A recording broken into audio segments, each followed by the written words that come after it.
Oke, bismillahirrahmanirrahim. Assalamualaikum warahmatullahi wabarakatuh. Perkenalkan, saya Arsal Hafizul Hakim dari kelas 11 MIPA 3. Pada kesempatan kali ini, saya akan menjelaskan materi mengenai perpajakan, mulai dari pengertian pajak yang meliputi ciri-cirinya, fungsi pajak, asas pajak, jenis-jenis pajak, tarif pajak, sampai ke manfaat dari pajak itu sendiri. Ya, langsung saja kita simak penjelasan materi berikut ini. Oke, yang pertama mengenai pengertian pajak. Apa itu pajak? Pajak merupakan bentuk peran serta masyarakat dalam rangka mendukung pembangunan ekonomi. Melalui pajak, masyarakat ikut membiayai pembangunan di pusat maupun daerah, seperti membangun fasilitas umum, membiayai anggaran kesehatan dan pendidikan, serta kegiatan produktif lainnya. Berdasarkan Undang-Undang Nomor 28 Tahun 2007 tentang Ketentuan Umum dan Tata Cara Perpajakan, pajak adalah kontribusi wajib kepada negara yang terutang oleh orang pribadi atau badan yang bersifat memaksa berdasarkan undang-undang, dengan tidak mendapatkan imbalan secara langsung dan digunakan untuk keperluan negara bagi sebesar-besarnya kemakmuran rakyat. Adapun beberapa pendapat yang dikemukakan oleh para ahli. Salah satunya menurut Dr. Suparman Sumahamidjaja yang berpendapat bahwa pajak adalah iuran wajib berupa uang atau barang yang dipungut oleh penguasa berdasarkan norma-norma hukum guna menutup biaya produksi barang-barang dan jasa kolektif dalam mencapai kesejahteraan umum. Berdasarkan beberapa pengertian tersebut, dapat disimpulkan bahwa ciri-ciri pajak diantaranya ialah pajak merupakan iuran wajib pada negara. Pajak digunakan untuk membiayai kepentingan umum, pajak dipungut berdasarkan undang-undang, pajak bersifat memaksa, dan pajak tidak mendapat balas jasa. Selanjutnya mengenai fungsi pajak. Pajak digunakan untuk membiayai pembangunan dan mengatur kegiatan ekonomi negara. Ada beberapa fungsi pajak, yaitu A.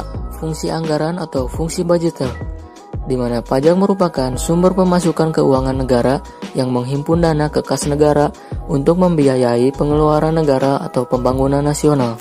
B. Fungsi mengatur atau fungsi reguler, di mana pajak digunakan sebagai alat untuk mengatur atau melaksanakan kebijakan negara dalam lapangan ekonomi dan sosial. Dan C. Fungsi pemerataan atau fungsi distribusi, di mana pajak digunakan untuk menyeimbangkan dan menyesuaikan antara pembagian pendapatan dengan kesejahteraan masyarakat. Berikutnya mengenai asas pungutan pajak. Pemungutan pajak pada dasarnya harus memperhatikan keadilan dan keabsahan.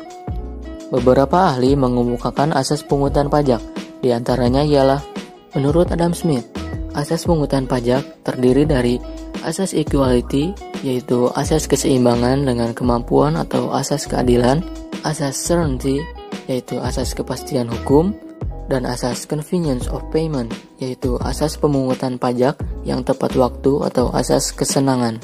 Sedangkan menurut W.Z. Langen, asas pungutan pajak terdiri dari asas daya pikul, asas manfaat, asas kesejahteraan, asas kesamaan, dan asas beban. Oke, yang selanjutnya mengenai jenis-jenis pajak. Berdasarkan sifatnya, pajak digolongkan menjadi pajak langsung dan pajak tidak langsung.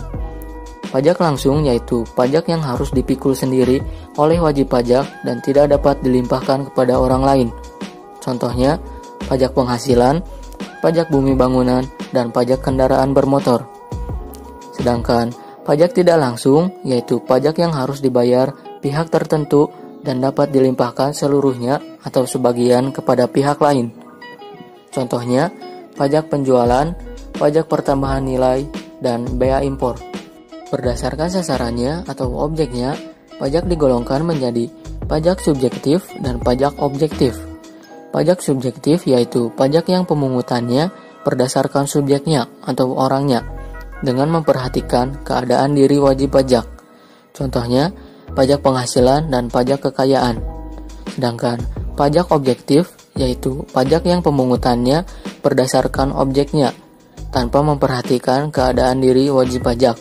Contohnya, pajak bumi dan bangunan, pajak pertambahan nilai, dan pajak penjualan barang mewah. Yang terakhir, berdasarkan siapa yang memungut, pajak digolongkan menjadi pajak pusat dan pajak daerah. Pajak pusat yaitu pajak yang dipungut oleh pemerintah pusat melalui aparatnya, yang meliputi Dirjen Pajak, Kantor Inspeksi Pajak, dan Dirjen Bea Cukai. Contohnya, pajak penghasilan, pajak penjualan barang mewah, serta pajak bumi dan bangunan. Sedangkan pajak daerah yaitu pajak yang dipungut oleh pemerintah daerah, baik oleh pemerintah provinsi maupun pemerintah kota atau kabupaten. Contohnya, pajak kendaraan bermotor, pajak hotel dan restoran, serta pajak reklame. Berikutnya mengenai tarif pajak. Tarif pajak digunakan untuk menentukan besarnya pajak terutang. Tarif pajak dibagi menjadi 4 jenis, yaitu yang pertama, tarif pajak proporsional atau sebanding. Tarif pajak proporsional adalah tarif pajak yang tetap atau sejenis untuk setiap jumlah pendapatan. Jika penghasilan kecil, maka jumlah pajak pun kecil. Berikut contoh pengenaan tarif pajak proporsional. Yang kedua, tarif pajak tetap. Tarif pajak tetap adalah tarif pajak yang tetap untuk setiap dasar pengenaan pajak atau besarnya jumlah pajak yang dibayarkan sama. Jumlah pajak akan tetap berapapun jumlah pendapatan. Berikut contoh pengenaan tarif pajak tetap. Yang ketiga, tarif pajak degresif atau menurun.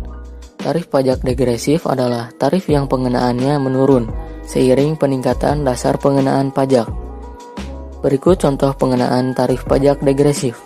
Dan yang keempat, tarif pajak progresif atau naik. Tarif pajak progresif adalah tarif pengenaan pajak yang semakin bertambah seiring peningkatan dasar pengenaan pajak. Berikut contoh pengenaan tarif pajak progresif. Oke, selanjutnya yang terakhir yaitu mengenai manfaat pajak. Pajak yang dikumpulkan dari masyarakat tentunya sangat bermanfaat bagi kesejahteraan masyarakat itu sendiri. Ada beberapa manfaat dari pajak, diantaranya ialah 1. Sebagai belanja pegawai, meliputi ASN, polisi, dan TNI. 2. Pembangunan sarana umum seperti jembatan, jalan raya, sekolah, rumah sakit, terminal, bandara, irigasi pertanian, dan pasar. 3. Sumber pembiayaan alat keamanan negara dengan tujuan menciptakan rasa aman bagi masyarakat. 4. Memberi subsidi seperti subsidi pupuk, bahan bakar, dan subsidi listrik. 5. Membayar utang negara. 6. Menyediakan fasilitas bantuan beras, kesehatan, dan pendidikan gratis bagi masyarakat kurang mampu. Dan yang terakhir, menciptakan proyek lapangan kerja, serta pembinaan dan penyediaan modal bagi usaha kecil dan menengah. Itu tadi materi yang dapat saya sampaikan. Semoga dapat membantu dalam memahami materi mengenai perpajakan ini. Mohon maaf bila ada kesalahan dan kekurangan dalam penjelasan, karena di sini saya juga sama-sama belajar dalam memahami materi mengenai perpajakan ini. Sekian yang bisa saya sampaikan. Terima kasih telah menonton video pembelajaran ini. Wassalamualaikum warahmatullahi wabarakatuh.